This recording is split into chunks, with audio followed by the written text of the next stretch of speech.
Today we're here at the OSU Turf Research Center, adjacent to the Botanic Garden, to talk a little bit about a unique management practice involving paints.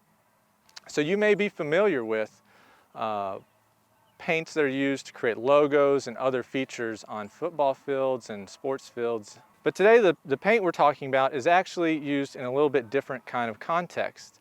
It's actually typically green or some shade of blue or green, and is used not to create some sort of unique design, but to help perhaps mask injury, to help transition from a dormant period to an actively growing period, or in some other way to kind of spruce up an otherwise drab-looking turf grass.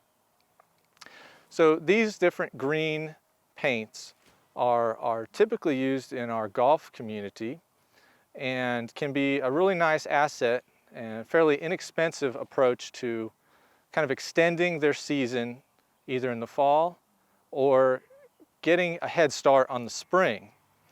We have quite a few nice days in March and April where folks may want to get out and play golf, but the Bermuda grass or other warm season turf grasses might not quite have woken up from winter.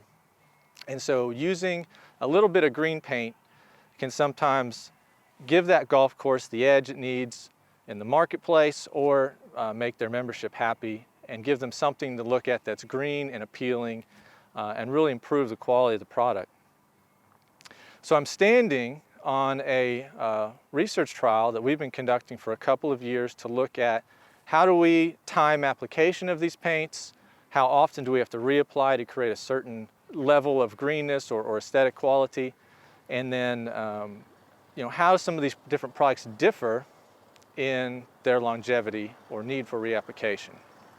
So if we take a closer look at this research plot, we have several different kinds of products, and they were sprayed probably about a month ago, which would have put it around a March 1st type application.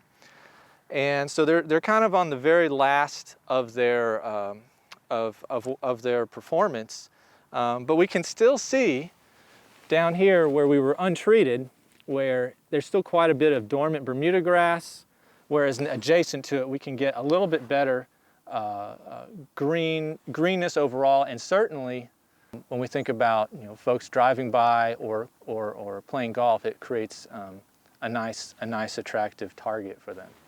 So we know that the golfing community likes to use these products. How could you in your home landscape try to use these products? And I think that for most folks, they could use it in a similar manner where they're trying to extend, say, that season of greenness in the fall, or maybe get a jump start on the spring, or they could spray throughout winter. However, more likely you might find it useful to use these products to kind of spruce things up for an event.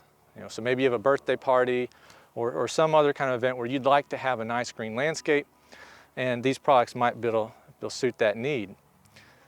Now, when thinking about that, you need to kind of think about what it takes to paint any kind of surface. If you're going to paint your house or any other sort of surface, it needs to be uniform and it can be messy. And so paying attention to non-target sites like your driveway or a curb can be challenging, but nevertheless it can be done and give you that green product you're looking for. So what we find when we're making these applications in the fall, it's usually recommended to make an application a couple of weeks before that first frost of the year, and then make that application 2 weeks later. And so those two applications a lot of times can give you a reasonable amount of performance on up to, say, Christmas or so. If you want to continue applying throughout winter, a lot of these products will have a recommendation, and they might range from every 2 to 4 or even 8 weeks, depending on essentially what kind of product it is. Is it really more of just a dye or a colorant, or is it really a true paint that has resins and things that make it last a lot longer? And so you'll need to look at each individual product to make that determination. On the back end, we find that with about every 4 weeks of application, we can make that last application of the year around March 1, and then that usually brings us close to the spring green-up period when we would see active growth of our Bermuda grass. Other things to think about when making an application of paint are things like the weather, or how much traffic the site might get. These, particularly things like extended periods of rainfall or a lot of foot traffic might encourage or increase the rate that these products deteriorate in the environment. We all know Oklahoma weather is very unpredictable, and so if you have an event in your backyard, paint might be a viable option that can help spruce up the landscape and provide you that attractive green lawn color. We hope you enjoyed this video. It's part of our Oklahoma Gardening YouTube channel. You can also find even more videos on our OK Gardening Classics YouTube channel. And join us on social media for great gardening tips, photos, and discussion.